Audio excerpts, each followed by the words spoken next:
Hey there everyone, welcome back to the channel. Today we have a Cipher video, if I can get it out on time. These are some of the more produced ones that I do, and so they take a little bit longer to cut together and stuff in post. But if you missed the live stream, I actually did a live stream of a Cipher set 21. That is the Tempest of Apocalyptic Flame. Sounds good. I did a live stream of 4 kind of box openings for that. This is the video, the 5th box that I open for you, for on demand. But if you missed the live stream, I will link that video in this description. So if you want to go see all of those polls as well, totally up to you. At the end of the video, I'm going to be going over some of my favorite polls, what I missed, and so on. So I'll give kind of a end of video recap after this box pull. But if you're wondering, this is set 21. This is the second to last Cipher set that we will ever have, because it's ending this fall with set 22. And this particular one focused on series from Blazing Blade, Binding Blade, Heroes, and Three Houses. So with that, there is a particular card in here of a female character from Three Houses that may or may not ruin some of the stuff from one of the routes. And that's, she is a prominent character. That is as obscure as I can be about it. So if you don't necessarily have an idea of what I'm talking about and you don't want that ruined, maybe don't pay too close attention, I guess. But that is it. Thank you guys. Enjoy, and I will see you at the end of the opening.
So this time I thought maybe I would interject a secondary thing for you guys. This is Serene's Forest. If you didn't know, they have an extensive Cipher content set on here. And I'll link this as well if you want to check out all of them for yourself.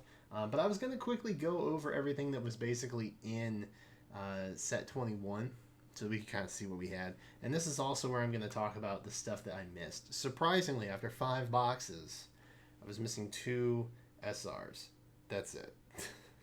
Which I have been luckier, but not this time. Not this time, I guess. So we'll start with the smaller section, I guess. This is the Heroes section. There's not a whole lot, which isn't too surprising because, frankly, there's not a whole lot happening with the Heroes cards. The cast is pretty limited, as you might imagine. So most of the sets that feature these, they're not a major player, if you will. They're more minor editions. But you can see we've got some Book 4 editions, particularly the Fairies here. They were kind of front stage, not so much anybody from the main cast, the Asker cast, as it were. Just Sharena. She's the only one that popped up. But we do have a fair amount of Peony and Triandra, and of course Plumeria made a debut as well. No Freya. Freyr, but no Freya.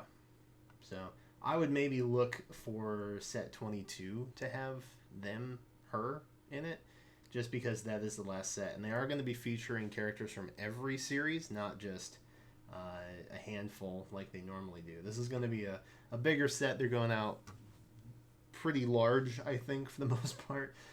So they will feature, or they should, that's the last I had heard, they should be featuring cards from every single set, every single series in the last set. That's what I meant to say. Next up, even though it was composed of technically 2 series, Blazing and Binding Blade, this is a Lieb. They're purple, you can see. This is the card that I was actually most bummed that I did not get, and it was this one. Because I am an Elwood fan, there's no shock value to that.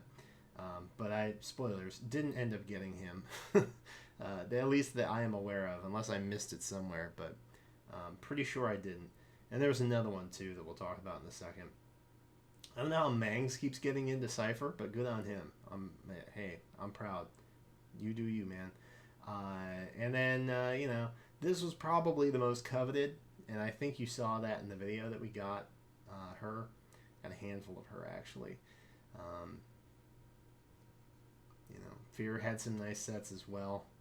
Overall, not a bad set. A lot of great art from a lot of great artists. Sue, you can see there. So, Elib doing pretty well. And the biggest set, which probably shouldn't be too much of a surprise just because it's newer and they don't have as many cards in the game yet, was 3 Houses, if you can believe it. So, featured pretty much everybody. And our second card that we did not get was this guy here. We didn't get the SR Claude, but that's okay, I guess. But I mean, if I'm really hurting, I can always I can try and pick up singles to complete the set. I've had to do it before. I'm not afraid to do it again. So it's gonna be what it is. But 3 Houses was definitely the larger set, not by much, but a little bit. If you combine a Lieb, they were pretty close to being about the same amount. And then these are our variants for SRs and also hidden rares. And I don't want to spoil anything necessarily yet because I'm going to talk about the favorites that I pulled coming up right now. All right, so let's go ahead and start with the super rares, variants, and also the hidden rares, because thankfully I was lucky enough to get one of the SR variants as well as all 3, technically 4, of the hidden rares. We actually got the Dimitri variant, which I don't know how I feel about him. I don't feel bad about him, but I don't know that I'll be keeping it, maybe. I might try and sell it. We'll have to see. I'm not 100% sure. It's a good looking card, though. And it does look different from the actual SR. It's not just one that's signed, per se, like the one that Happy has, which I am a little disheartened that I didn't get that. We also got all 3 of the hidden rares. Woo! Oh, gosh. Almost broke it. This one in particular, the Roy, I actually got 2 of him. So I will be trying to sell at least one of them. I will be keeping the other one for sure. Second up, we had the Byleth, which I think is probably the best looking hidden rare in the set, of the 3 anyway. And that's saying something, honestly, because Anna was next up. So it's pretty hard to outclass Anna. But I think the duo of Byleth and Sothis was just too much. It was too much not to think it was awesome. Next up, I think in general, Three Houses had the better art for me in terms of characters that I like.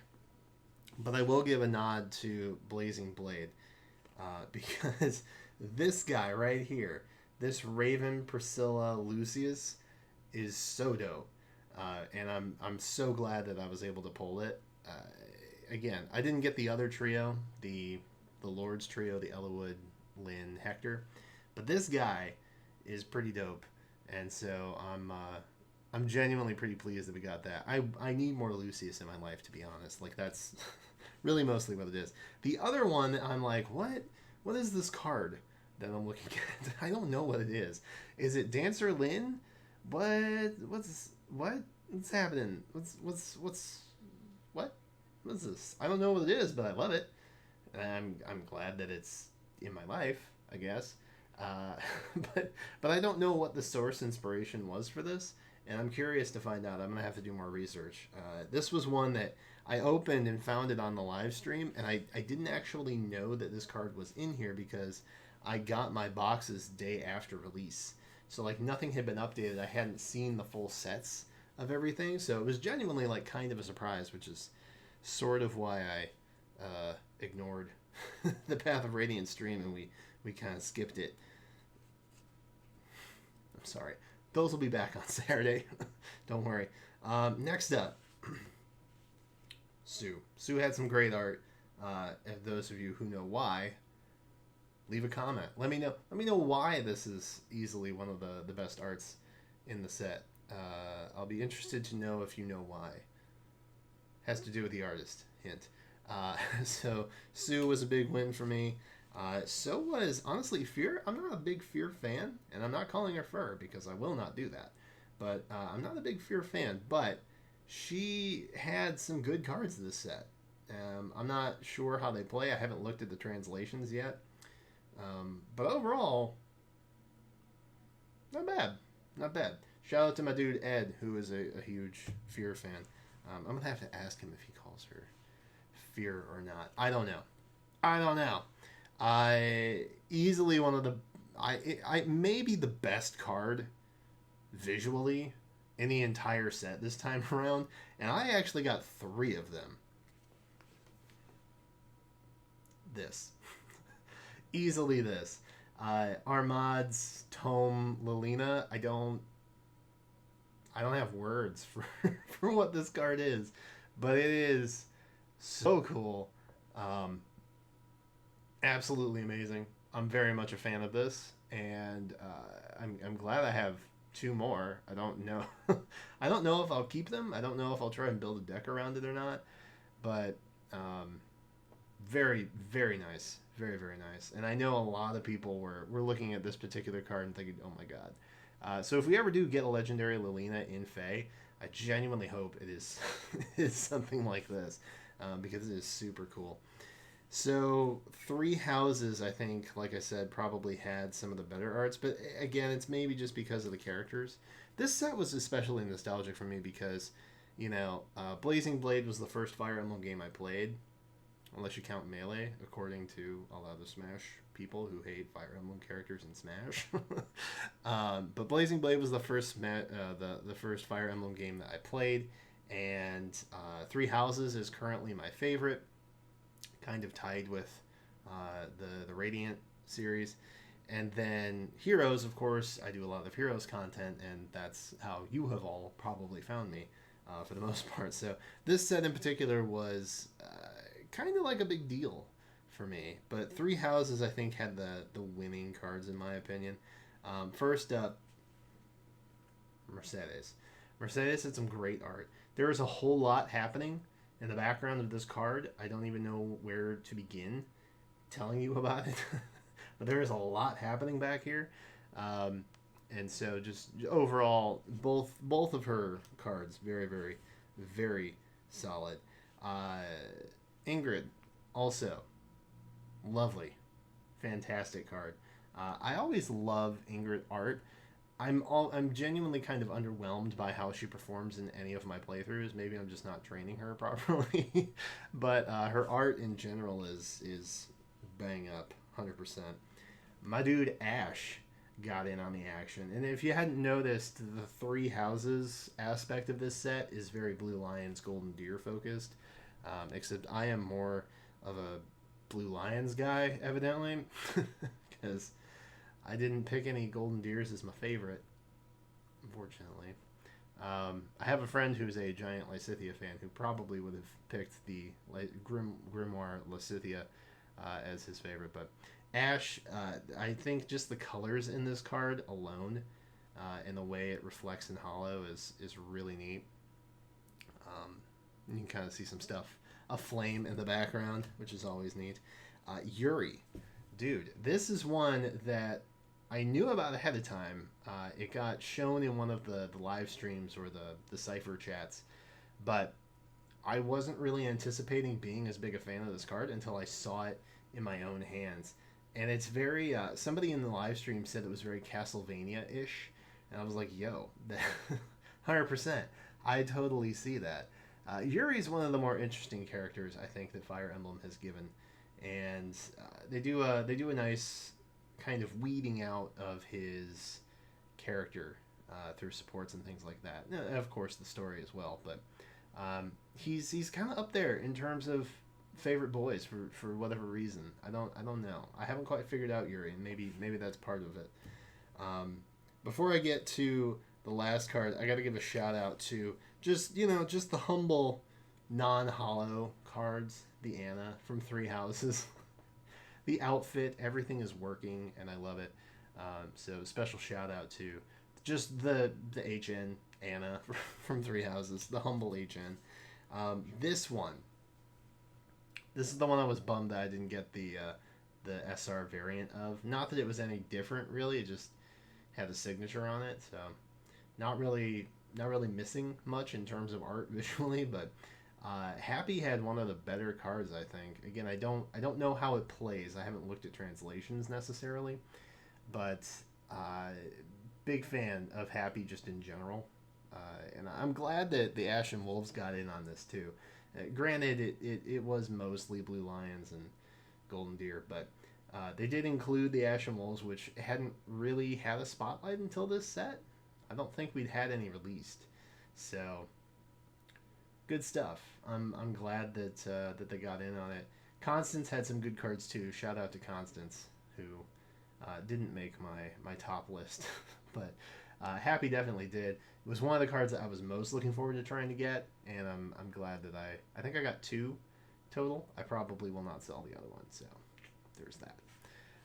But that has pretty much been it. That's kind of what I got, the overview of the entire set. I hope you found that helpful. I know that not a lot of people follow Cipher, so I thought maybe in one of the last videos that I do for Cipher, which this would be one of them, maybe I'd try and be a little more informative. So I hope that helped. I hope that maybe gave you a better idea. If you have any questions about Cipher, leave them in the comments. I'll do my best to answer if I can, or send you in the right direction if I can't answer your question for you. But that is it for me right now. We have a lot more Fire Emblem Heroes content coming up. We've got Hero Tracker tomorrow, I think. Yes, probably. And then a summon session for Legendary Seliph. That's a sentence, isn't it? Didn't think I'd be saying that anytime soon.